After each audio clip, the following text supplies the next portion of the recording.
All right, welcome into the crossover. That right there is NBA veteran Keyon Dooling. I'm your boy, 10-Day Tony. KD on the show today. Jimmy Butler tears his ACL. Jonathan Kuminga, the Golden State Warriors saga. We're going to get to that. We're going to get to Cat and the New York Knicks. What's going on in that clubhouse? They're 3-9 over their last 12. We've got LeBron and Genie Bus situation, some real life dynamics, some family dynamics, Succession HBO style happening in LA. We've got NBA basketball versus the world. We got everything on the show today. Yeah, we locked in. Man, tap in. Let's go. Come on, start the show. KD on Monday. Obviously, we're watching the national championship game. The Canes couldn't get it done, which we were obviously all watching that. We were not watching the Heat versus the Warriors. In that game, Jimmy Butler tears his ACL. He's 37 years old. He's owed $50 million next season. The Warriors are in a really interesting place. They've decided they didn't want to play Kuminga basically the entire season. Now Jimmy Butler's out, and that opens the door for Jonathan Kuminga. It opens the door for a lot of different conversations to be had in Golden State. What was your thoughts on A, the Jimmy Butler injury, but B, what's going on with JK basically? Anytime you see somebody go down, Tone, like, you know, it's brutal. You feel it. Yeah. You feel We've it. all been there. Yeah, you feel it. So, shout out to Jimmy Butler. Jimmy is always, giving his all to the game, and he's played the game hard and ferocious, and he's opinionated. But one of the best team players, that this generation has seen. So I was sad for Jimmy. But also, it's a great opportunity. When somebody goes down, there's a great opportunity for someone to step up. Obviously, Kuminga is a talent. If he wasn't such a talent, we wouldn't be talking about him as much. I think Golden State really hedged their bets and used him as an insurance policy. So from their perspective, they have navigated the Kuminga situation pretty well from their perspective. But what keyword their perspective? Their perspective, the organizational, the org chart. Yeah, keyword their perspective. They've been able to navigate that. However, they have rubbed him the wrong way. He's probably missed out on $50 million with, as much talent as he has. But the system benefited, the organization and not the player because he was restricted. And so they could have matched anyone. And so most teams wouldn't lay out that money with that kind of, hovering over their head. But, Kuminga has been a consummate pro in this situation. I think he's done a good job of keeping himself ready.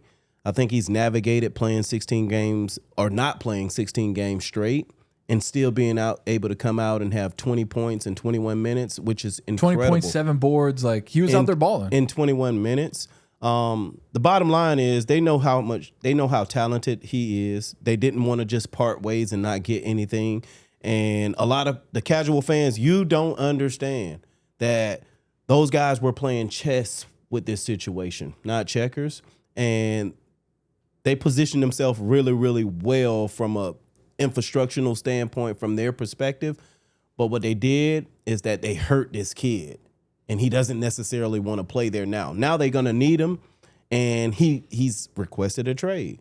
So, yeah, we got to keep watching and see what happens in Golden State. I'm just really interested to see, like, all right, from a ownership perspective, you had the trade for Jimmy Butler, and we've heard Steve Kerr say, I don't want to play Jimmy, JK, and Draymond at the same time, which I get. I understand if you have different spacing, you want the offense to run a certain way. You want the offense to run through certain somebody.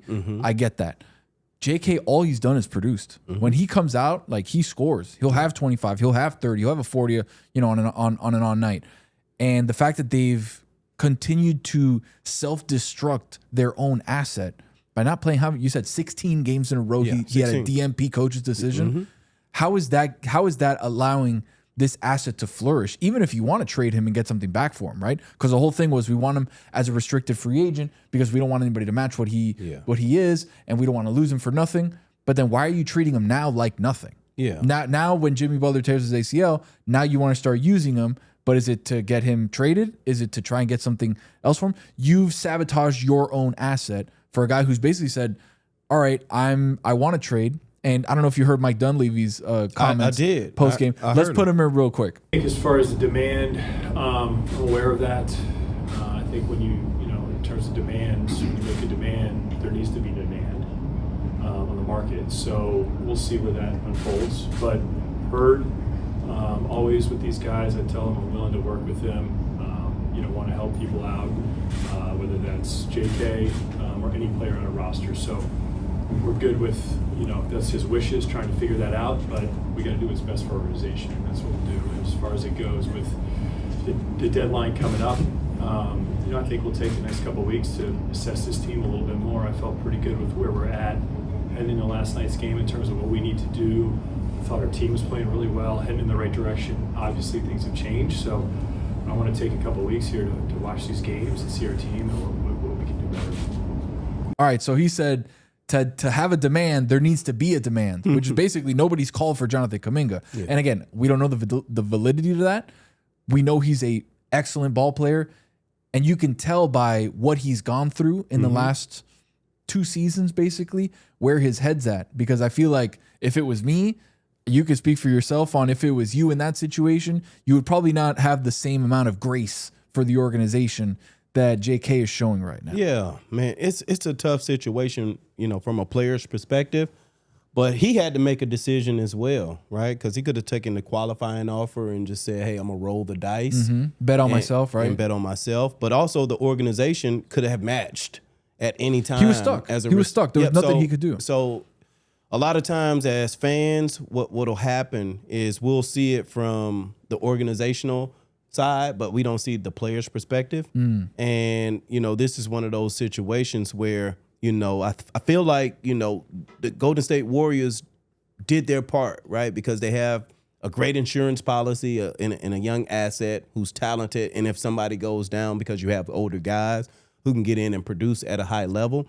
But also, I kind of put him in that Michael Beasley feel, in a sense where, like, Michael Beasley, we all view him as a guy who can go get buckets, but not on a team with LeBron, right? And so it's easier to keep him on the bench and have him as an insurance policy than to find a way, to put him in the game and play with the guys, because he might be taking opportunities and reps away from guys who you consider more valuable. And so I think Kuminga's kind of in that same situation, and I think he's handled this in a marvelous way. But as far as, like, Dunleavy's comment on, like, demands and demand, like, boy, that is so one-sided. That is so from the organization standpoint. It doesn't impact the player in a positive way, in my opinion. Yeah, it just basically says, like, you're not worth anything to anybody. Nobody's called about you. Nobody's worth anything if you don't play. If you don't play. If you don't play for 16 games. If you don't put anything on tape, what are you supposed to do? You got all-stars going for one pick or a first-round pick or a second-round. Like, you got all-stars getting traded just man for man. For no picks. Trae Young got traded to the Wizards for no picks. No mans. But at the same time, it's I understand the organizational perspective on that, but also understand the players, right? And because they're 50-50 in basketball-related income, we have to normalize that players have impact, they have reach, they have rights, they have a perspective, and we have to value those things the same. We can't say that the player is wrong when the organization has all the leverage in this situation. Right. And that kid was more valuable than what he got paid. And don't let anyone tell you otherwise. And what I think is upsetting is he was more valuable as an asset than a player. And I don't like looking at players that way, right? Because they're people. And what basically is they were telling us, like, hey, we like the thought of you better than we like you. Yeah. And that's a really sour note to feel when you can ball. You can go out and give somebody 20 on any given night if you're given the opportunity to. And everybody's on this. There are very few people that are never told no, right? Everybody's told no in every walk of life. You've been told no a million times. I've been told no a million times. But that's what gets us the fuel to the fire to be like, oh, you tell me no? Perfect. Watch how you say yes next time, because I'm going to work to make sure that happens. Right. And that's where he is right now, where it's like, he's got to be able to put good stuff on tape to control his own destiny, where his destiny has not been controlled by him. He's got to a point where I made it to the NBA. Here are my talents. I can make money off this. And then the organization has pushed down his worth as a player. And that, to me, I just really didn't like. The last thing I'll say on the Warriors' perspective, this kind of makes me feel for Steph. Jimmy's been having a quietly very good season, 21-5-5. he's a guy that obviously we know ramps up towards the end of the year to start really going. It feels like this was the last embers of a Golden State run. If they could maybe get there, it was going to be incredibly tough knowing the Thunder are bad. Yeah. The Spurs are bad. The Rockets are bad. The Nuggets are bad. Like you started, naming all these teams and you're going, all right, maybe Golden State can be an 8 seed, a 7 seed, and maybe try and sneak in somehow and surprise some teams. I just don't know where the Steph legacy ends here. Yeah. Well, you know what? It's because you can't trade him. You can't trade the face of your franchise. Yeah. Steph, he's going to have some decisions to make. I think Steve Kerr has won so many championships with his guys playing a certain brand of basketball that that's his coaching philosophy. That's why I think Eric Spoelstra and Greg Popovich were guys who could coach their team, not necessarily their system. They could adjust their system and be just as good in the new system that accommodates their players, right? But Steph has a decision to make. Obviously, he's a legend in Golden State. I think Steph should be one of those guys who ends his career in Golden State. Facts. But with the new free agency and guys with legacy and things like that, you open the door, because Steph isn't slowing down right now. No. You can see him playing however long he wants to. He's in great shape. He's still, extremely productive and efficient and marketable. And that shot will age forever. He could be 50 years old sitting in the corner shooting a three. And there's certain guys who stayed with their teams the whole time. Like if Steph leaves Golden State, does that impact his legacy? Because every time LeBron left, people say, "Oh, he's a runner, right? He's a track star." So I'll leave it right there because I know we kind of cover Golden State a lot, but I'll be watching, and I'm rooting for Clay. Not Clay, Kuminga, to have an impact. He's shown a lot of professionalism. And I'm also rooting for Steve Kerr because at the end of the day, we respect Steve. He's a champion as a player. He's a champion as a coach. He's a champion as an Olympian. He's gone through a lot. He gets it, right? And man, this will help Kuminga in his development because he won't take it for granted. Heading over to the Garden, where there have been a lot of boos. I don't know recently if you've been watching the New York Knicks. I want to say a couple of shows ago we were talking about how wide open the East was, how it's a little bit top heavy between the Celtics, between the Pistons and the Knicks. And I remember looking at the standings saying, all right, the Knicks are 23-9, having a good start to the season. Since that point, the Knicks have gone 3-9 in their last 12 games. How about that? Their defense has been abysmal. Their offense has not been great whatsoever. There's been tension there. There's been a lot of tension. There's been a lot of stuff with Mike Brown. They ended up they lost to the Mavs by 1,000 points on Monday night. They ended up beating the Brooklyn Nets 120-66, the biggest win, the margin of victory for the Knicks in their franchise history. So at least they bounced back from that against Brooklyn, who's terrible. But Katie, I wanted to get your thoughts on what's going on in New York because we see this team. This is a team that went to the Eastern Conference Finals last year. They're led by one of the best guards in the NBA. They make a coaching change that we thought was maybe a little premature when Thibodeau gets you to the conference finals. A bounce shot that went over the backboard and in from maybe making it to the finals if Indiana doesn't win that game. You fire them, you get Mike Brown in, and the season started on a good foot, but now we're looking at this Knicks team being like, there's something going on here because offensively they're just not what they were built to be. Yeah, I was concerned even when they were rolling early in the season. I was concerned because Cat is one of those players, man, his body language, you can read it very easily. And I know people make fun of him a lot of times by some of his, antics and gestures and things like that. But, to me at this point, man, Cat, you've been a perennial all-star. You've made max contracts. At some point, it has to become about winning. And look, I'm not playing right now. I coached, 3 years ago in the NBA, and most players in the league don't see Cat as a dog. They literally don't see him as a dog. And that New York crowd, man, they're a tough crowd. When you get a new coach and it's a new system and he's asking you to adjust your game, if you don't truly buy into it, subconsciously your game will come out negatively because you're not you feel like he's not playing you the way that you should be utilized. The goal should be to win. You've already gotten paid. You're in New York. You're playing in your backyard. Obviously, for me, I don't think Cat is a soft man. Like any man who can endure, and make it to the NBA and, have this And kind the of grind, success yep. is not soft. Anybody who loses a parent or a loved one and still continues to push forward and go play is not a soft man. But mentally and giving yourself to the team, I don't think he's doing that.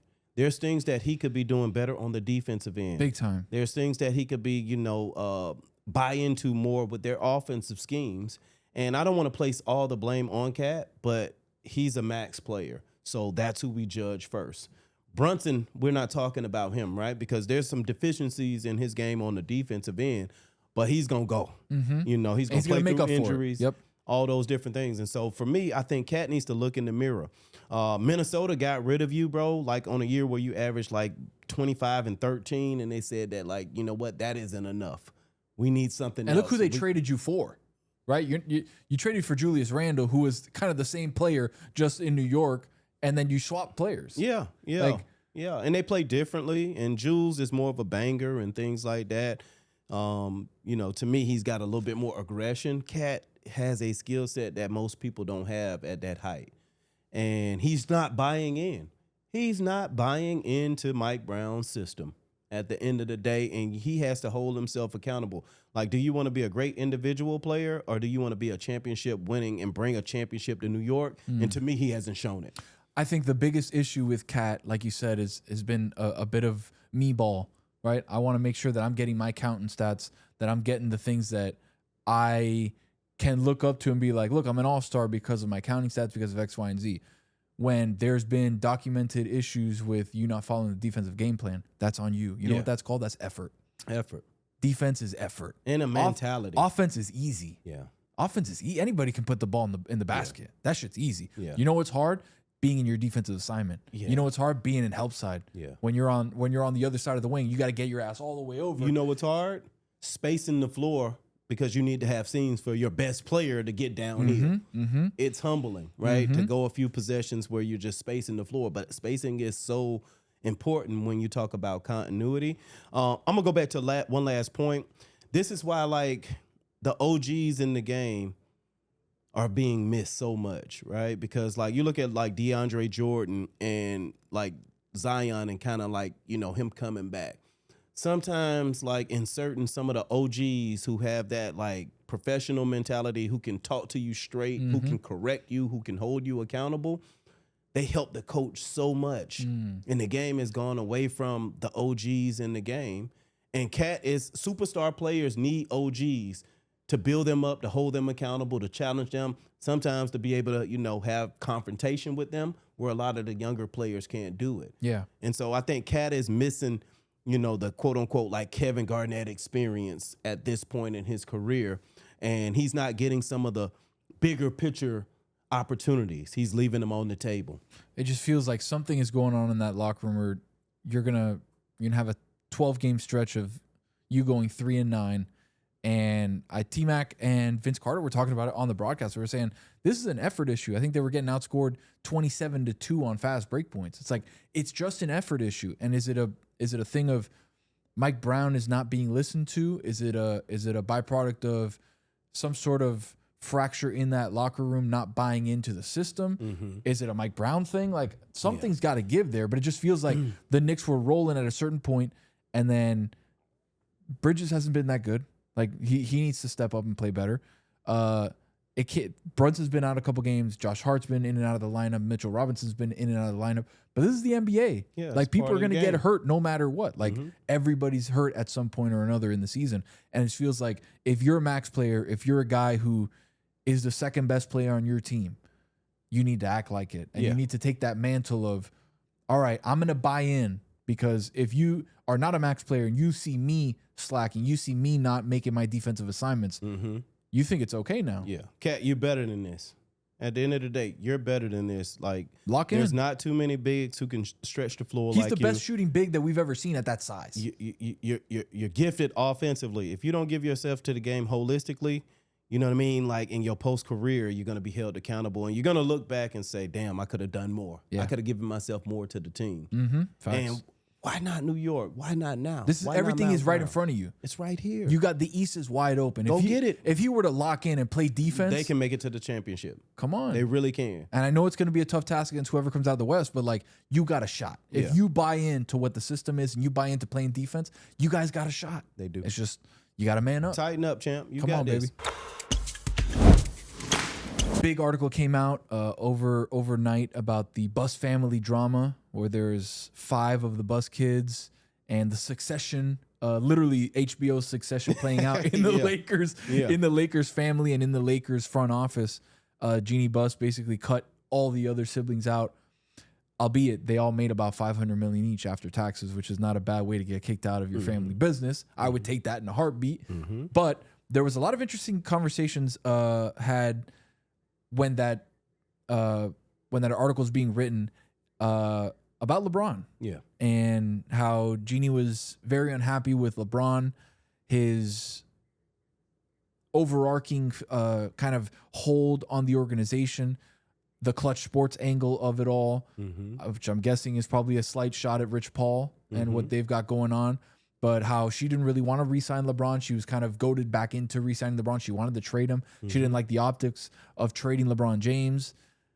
How do you feel about kind of some dirty laundry being spilled out, almost as shrapnel from the Bus family situation on LeBron now, where he's looking around saying, damn, okay, Yeah. where did this come from? Well, I think it's a part of the process. See, I don't judge people on like the way that they process things and the way that they come to decisions or conclusions. I judge like what they do in their conclusion. In conclusion, she re-signed LeBron. Right. She felt like it was the best move to make. How she got there, you get to go through that process, right? On the family side of things, I think Dr. Buss felt like Jenny was more in tune, was more equipped to handle be the able business, to handle the business side, the passion side, to understand the history. And she had that relationship. And, you know, that probably soured her brothers a little bit because her influence, he made that decision to put her in that position. And I think she's done a fantastic job in that role. Last thing I'll say about Jenny, like, I think it's difficult for a woman in that situation, right? To be able to have authority, power, influence, a say-so, and sign the checks as well.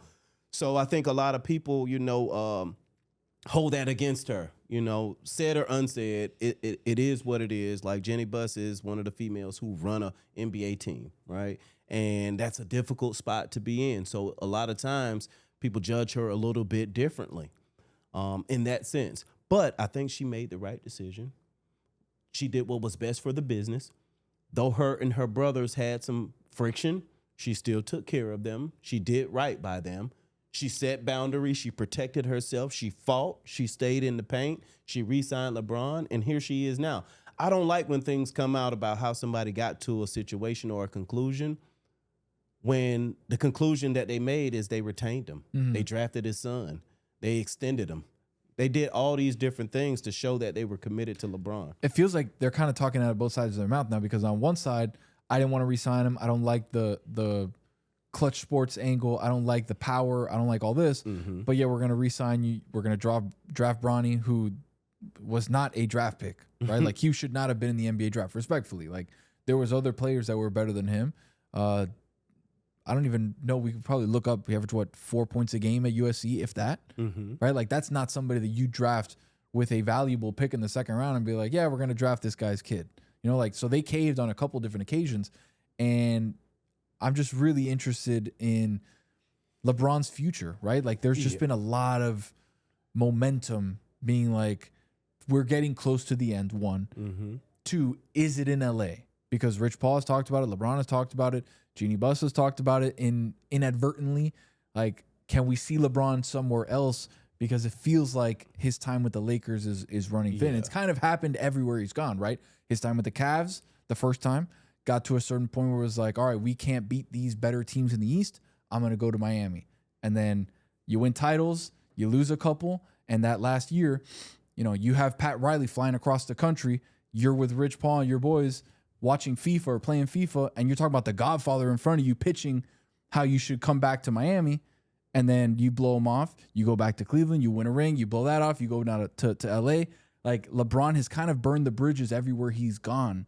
I don't think he's burned bridges. I just think he's exercised his power. And I don't think that, the casual fan or the fans in general have seen players exercise their power.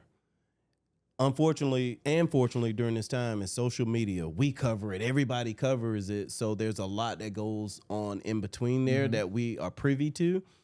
But he didn't do anything wrong. He didn't do anything illegal or unethical or immoral or that wasn't in the confines of the rules, right? So he made decisions. I think what people have the biggest problem with is how he makes his decisions. See, he makes his decisions where, you know what I mean? He's quiet and things happen and people chirp along the way and there's comments and this, that, and the other. Man, stand on business, and I think this is one of the things that frustrates me with LeBron is that if you feel a certain way, if you want to do something, you don't have to tell people, but stand on it. And I think that's where I think, a lot of LeBron haters feel like he always is in the gray area. Yeah, kind of playing both sides. Playing both sides. He's always trying to be political and think about the bigger picture instead of being authentic. Michael Jordan was authentic. Kobe and was mean authentic. as a rattlesnake. Mean as a rattlesnake. They said he's earned the right to be 100%. He's been perfect at every intersection.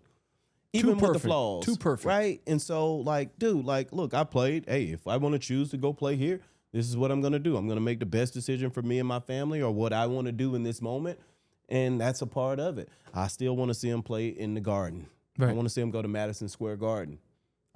Personally, I think that's a place where they would appreciate and value him. What LeBron is doing right now statistically, the LA fans are desensitized to. Right. 23, 6, and 7. Yeah. If he takes even a third of that, say a quarter of that, to the Garden, they would love him for it. So I just think that LeBron is at a point where he really wants appreciation. He likes to be pat on the back. He likes that respect. He likes that aura. And he's not getting that in LA for whatever reason. And he delivered a championship to him. I think the tough part with LeBron is don't throw the rock and hide your hand. Like you say what you say. Like you said, stand on business. Let's not play the shadowy game of this person saying that and come out and do your thing, right? Like, don't do the passive aggressive tweets. Don't kind of hint that you may be done or you may not be done, and we'll see what happens at the end of the season, stuff like that. Like, it's time. Like, you're LeBron James. You're the face of the league. You've been the face of the league for 22 years. I don't know if he feels like he knows if he wants to continue to play.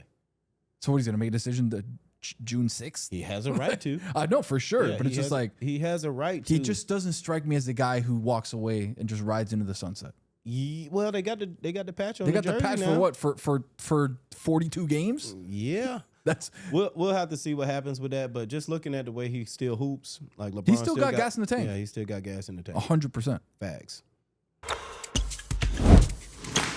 Speaking of somebody who's been a little passive aggressive, Giannis Antetokounmpo, the Bucks are playing play-in style basketball. Let me get the exact. I like that one. Play-in style basketball. Play-in style basketball. Let me get the exact their exact record right now. But he had some really interesting comments. They're right now basically 2 games back from the 10th spot. They're 18-25 right now. So he had some interesting comments about his teammates, saying, "Hey, look, a lot of people playing me ball. I've shot the least amount of shots that I have, and usually because I'm getting fed, and I have teammates that trust me, and I have teammates that know where I want the ball and how to set me up, and a lot of guys just taking shots for them right now," which I thought was an interesting thing because Giannis is very, very rarely calls out teammates in that respect. And I'm at a point now where I want Giannis to stop the trajectory of I don't want to say I want to trade. I don't want to throw people under the bus. Like all these different things. Go out. The only way you're going to be able to get out of Milwaukee, if that's what you truly desire, is to make a mess of things. That's just the way that the NBA works. You want to get out of where you are. You want to get out of the situation you're in with your coach, with your players, with your organization. Go make a mess. He has not publicly asked for a trade. Everybody knows he wants it, and yet he does not go out and say it. For me, Giannis, go out and say, I want to get traded.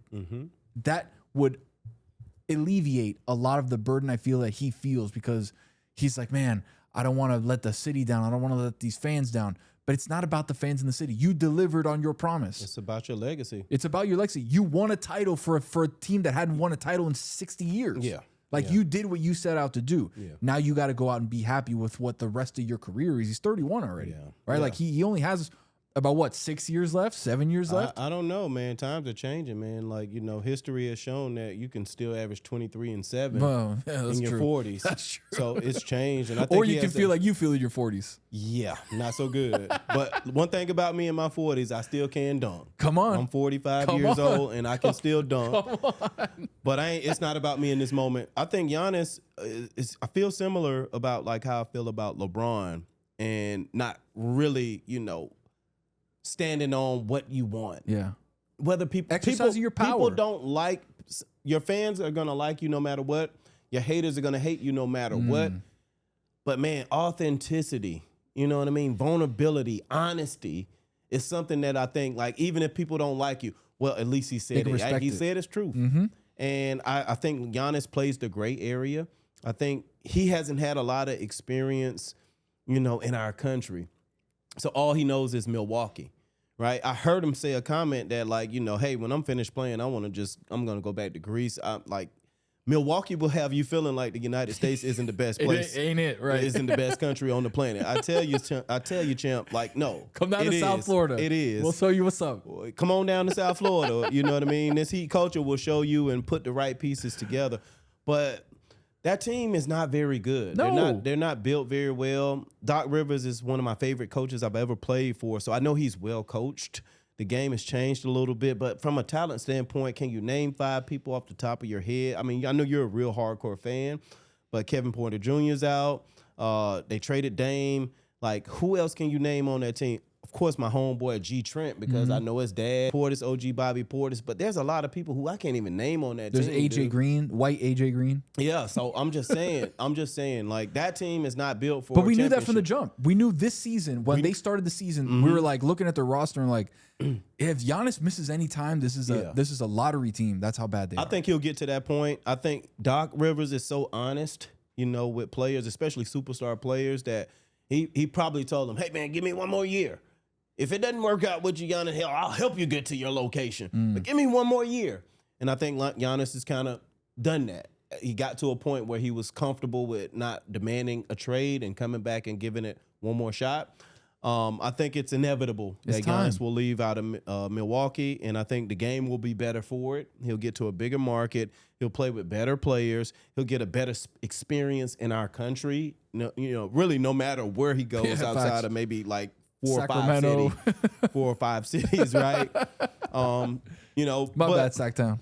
No, but it's all good, man. Like, I understand the frustration, but yeah. But he needs to be direct, and he's been a guy that's been very honest, right? Like, he's had those conversations where, remember when him and Halliburton's dad got into it? They said, hey, there's no room for that in the game. I didn't know that was his dad. Like, even if it wasn't his dad, there shouldn't be a fan on the court doing this and that. Like, he's very transparent and very honest, almost to a fault, right?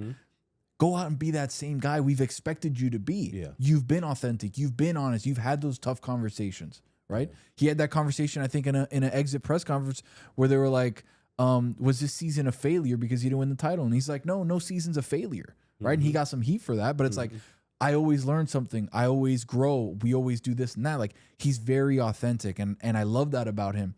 But go out and be the full thing. But go out and say, I need to get out of here. This is not the city. This is not the organization that I fell in love with, that I rode with to a championship. Yeah.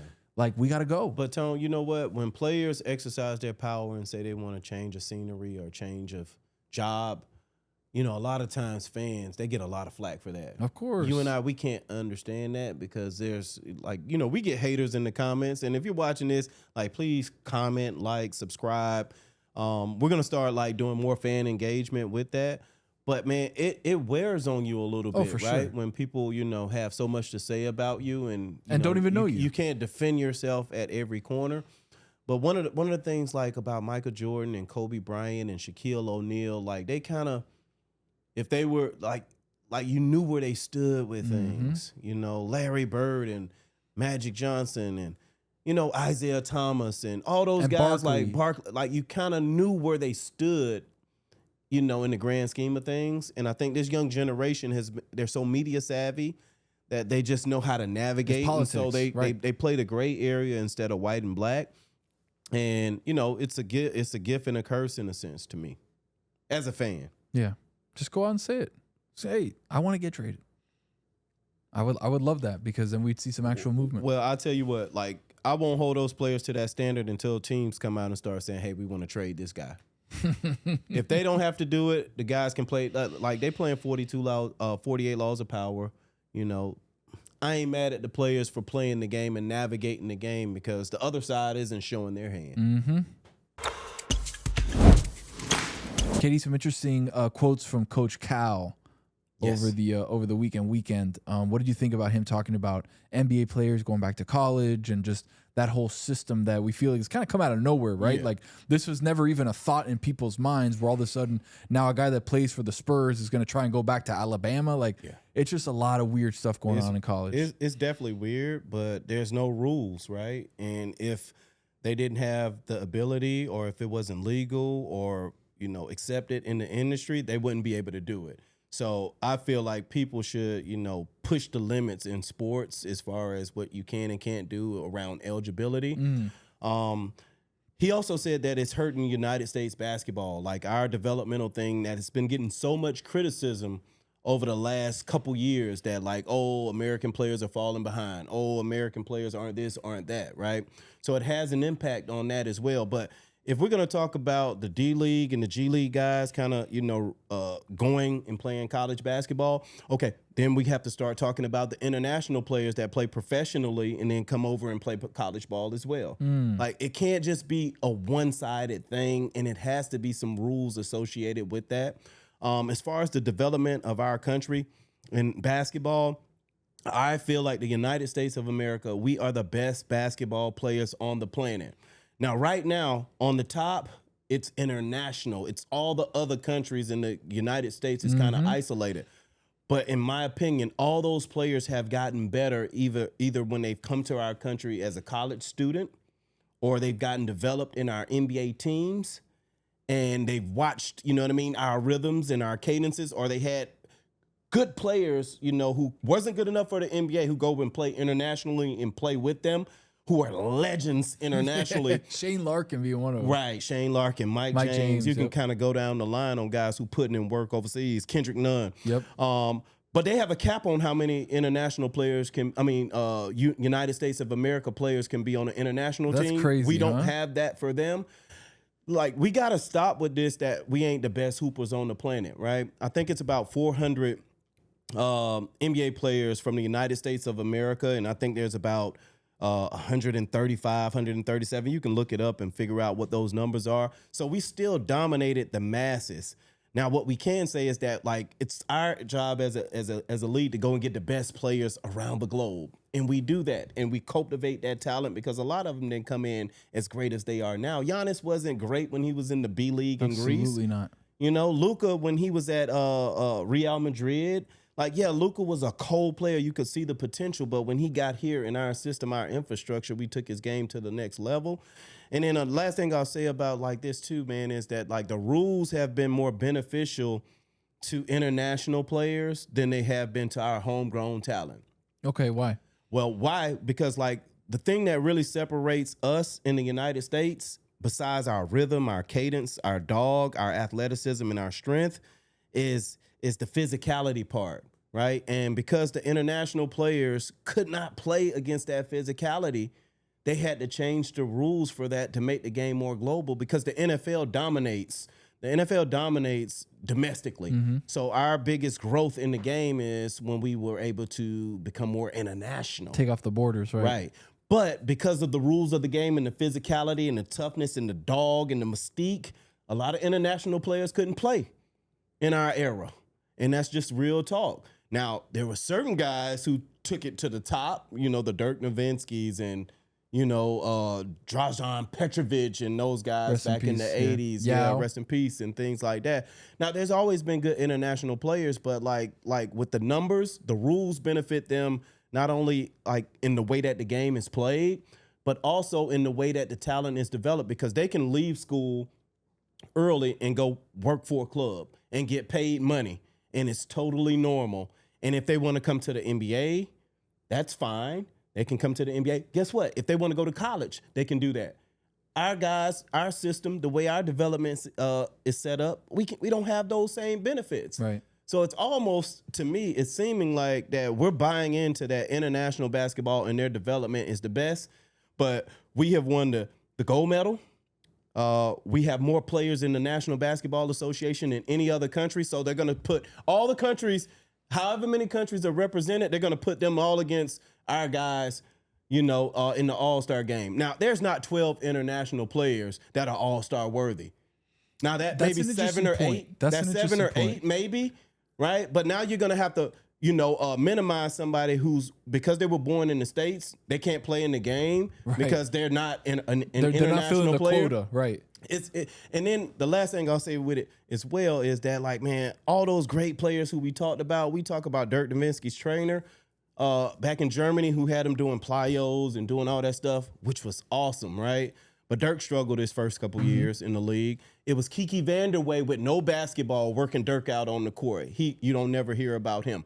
Steve Nash and, his ability to play the game, like, he went to college in our country. Like, Giannis got better when he got here. Like, don't let nobody tell you that hoopers in the United States and our coaches and our trainers and our development team and our infrastructure is not the best, because why is everybody coming here? Facts. We are the best hoopers on the planet, and if we keep letting them take our rules away and if we keep letting them minimize us, we will be a pastime. This will be a global game, and we will not be represented. Facts. Speaking it into existence, it's almost like the negative talk has move that agenda forward, right? And you think about all the great Canadian players. The MVP is Canadian, right? Yeah. SGA is Canadian. Who coached him? Coach Cal. Coach Cal. But why are there not great Canadian players coming out of Canadian colleges? Because they come here to get developed. Because we have the best players. Like, our mid and middle of the pack players are better than most. That's why when you go and you go to Eurobasket.com. They're guys that can't be in the NBA. Kendrick was a good player in our league. He is killing overseas. Mike James was a solid player in the league, a fringe NBA player in the league. Dominated out there. But he's a legend overseas. Like, our middle of the pack players, our guys who are like the third point guards and backup point guards and who have a little run, go over there in their first team all Euro League and things like that. So stop saying that the international game is better than our game. You just are adding 100+ countries to one country. It's not fair, and we're buying into it. I'm tired of it, dog. All-star starters for 26 announced: West, Luka, Jokic, Curry, SGA, Wemby. So Curry, the only non-European, I'll say international player. And then the East has Giannis, Brunson, Maxey, Cade, Jaylen Brown. So those are your starters. No LeBron for the first time in ever. Yeah. But it's okay. Like, he's in his 21st season. Like, 23rd season. And it goes back to, like, this perception of LeBron. I got a lot of heat in the comments by saying this generation of guys who hoop with LeBron don't fuck with him the way that our generation fuck with Kobe and the generation before me mess with Michael Jordan. For some reason, they minimize his durability, the fact that he's the all-time leading scorer, like how the game has grown on his watch, how he's been almost flawless at every intersection. And I just think that it's a temperament that comes along with him. He's expressed more power with his business than he has, like, verbally communicating to fans. Yeah. And a lot of people don't understand that, but that's why he's a billionaire. And he plays chess and not checkers at the end of the day. Facts. All right, we'll be back next week with Double Up on the shows. KD, a lot of good stuff from you. We're going to talk a little bit more USA basketball. You were heated up in that segment. We got to do it. We You're got to fine. do it. I saw the octave change. I saw you kind of sit up a little bit more and then start getting that excited voice. I was like, okay, hold up. Let me see KD cook here real quick. Let's do it. Let's do it, champ. All right, make sure you subscribe to everything that we're doing. You can find us on IG at The Crossover Show _. You can follow us on YouTube at The Crossover Show. You can find us on Spotify, on Apple Podcasts, wherever it is that you get your podcast. Tell them about the comments. Oh, please, yes. If you got comments, if you got anything to say, we got time for you. Make sure that you put whatever in the comments, depending on what the clip is. You can ask us questions. Our DMs are open. Throw some questions in the DMs. We'll get them on the show live. You can watch it and see your name, your question pop up, and get the real deal answer from an NBA veteran. Absolutely, but I'm not responding if your handle is like an avatar or you're like a troll. We're not answering. Like real people, if you really have questions, we're here for it.